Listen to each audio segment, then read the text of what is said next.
does not rehabilitate anybody. It makes you better at what you do.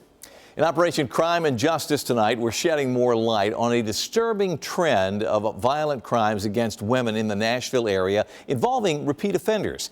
Fox 17 News' Kylie Walker shares the concerns and the criminal records of some recent domestic violence suspects.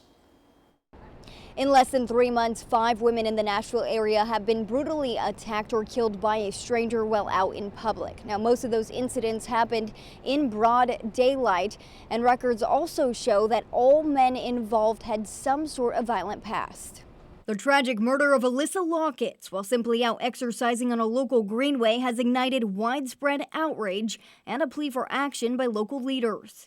Contrary to what people are saying, we are not safer today than we were 5 years ago, 10 years ago. Ken Alexandrow, former MMPD officer with over 20 years of service, speaks out after Fox 17 News learned the suspect, Paul Park, has a history of violent crime. According to court documents, this includes a December 2017 domestic assault charge for grabbing and holding down his father by the neck, restricting his breathing. 90% of the crimes are committed by 10% of the population, and 80% of them are repeat offenders. In August, 4 women, complete strangers, were brutally attacked on separate occasion by 2 men with extensive criminal records. Police say that's Jacob Thompson, whose history dates back to 2010, and Deontez Drew, a registered sex offender who was released from jail just hours before reoffending.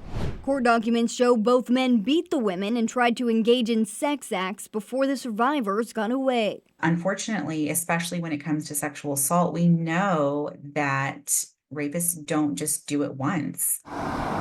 Lorraine McGuire at the Sexual Assault Center says sexual assault is a tragic reality of society that will persist until we address it at a higher level. Instead of always focusing on what women can do to keep themselves safe, we have to start addressing the bigger problem and making this less stigmatized to talk about. McGuire calls for increased education on the issue.